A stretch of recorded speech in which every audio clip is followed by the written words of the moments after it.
안녕하세요. 요약커입니다. 오늘은 유니클로 이야기의 1장, 장사꾼에서 진정한 경영자로 편을 요약해드리고자 합니다. 유니클로 창업자로 유명한 야나이 다다시 회장이죠. 유니클로는 야나이 회장의 비즈니스 철학을 온전히 담아 만든 패션 기업입니다. 야나이 회장이 미국에서 유학할 당시 생활협동조합에서 생필품 등을 살 때 의류도 이렇게 가까운 곳에서 조금씩 자주 사는 물건이면 어떨까라는 생각을 했다고 합니다. 그래서 실제 유니클로 1호점을 개설하면서 이와 같은 생각을 반영하여 캐주얼 의류 구입을 할 때 심각한 결단이 필요하지 않게 만들자라고 생각했다고 하죠.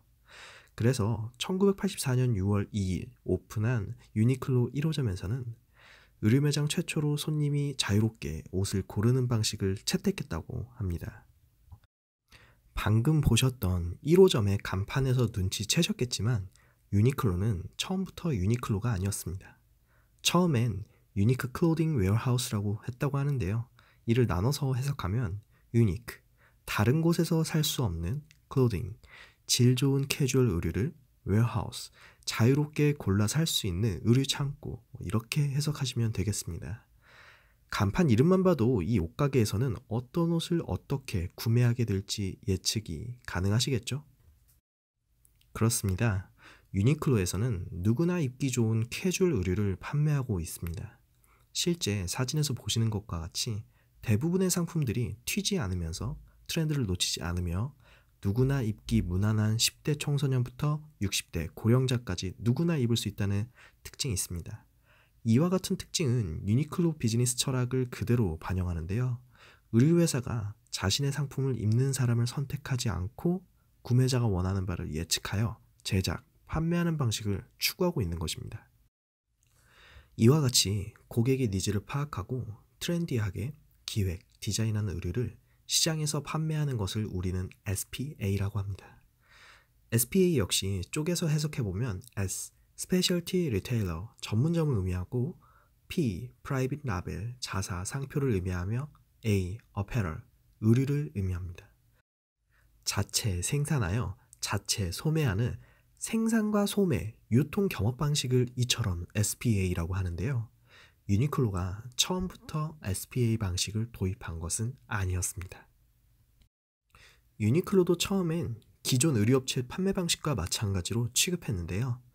제조업체에서 의류를 생산하면 의류 도매상에서 이를 도매 매입하고 유니클로는 시장에서 도매상으로부터 옷을 구매합니다. 그리고 소비자는 유니클로 매장에 가서 옷을 소비자가로 구매하게 되죠. 이와 같은 과정에서 가격이 비싸지는 단점이 발생합니다. 가격 경쟁력을 잃는 셈이죠.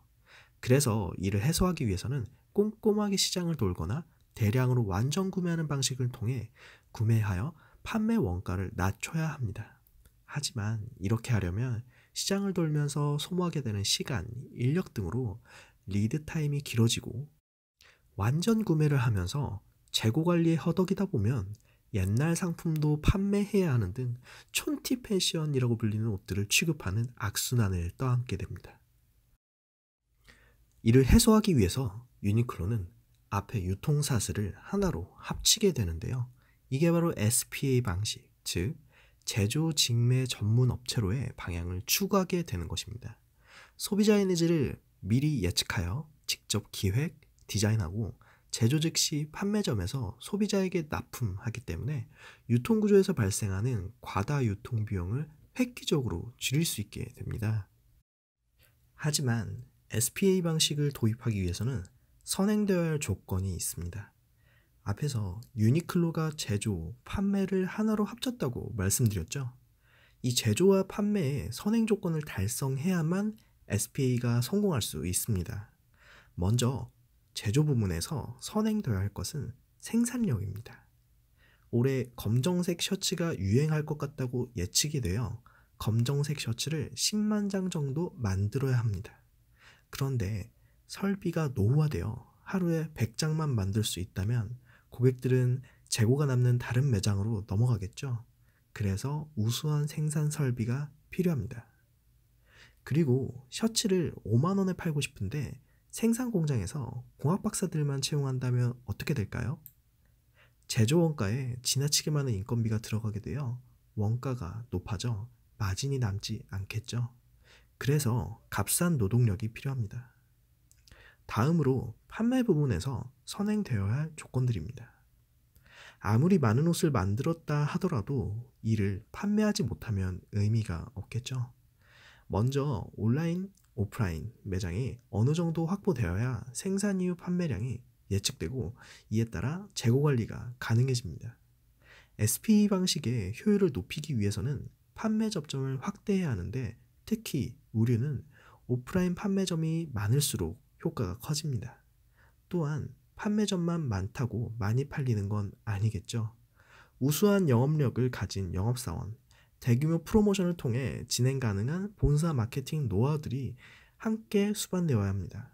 이와 같은 생산, 판매력이 갖추어져야 SPA 방식이 도입될 수 있고 유니클로도 이를 위해 창업 초기 연간 한두 개에 그쳤던 출점 속도에 가속을 더하여 91년부터는 연간 30개까지 늘리며 그 효율을 극대화하려고 노력했었습니다. 유니클로 첫 시간 어떠셨나요? 불황에서도 성공한 유니클로의 성공 DNA를 좀 얻어가셨나요? 다음 편 2장 플리스의 데이트 SPA 방식의 확립에서 더 자세히 전달드리겠습니다.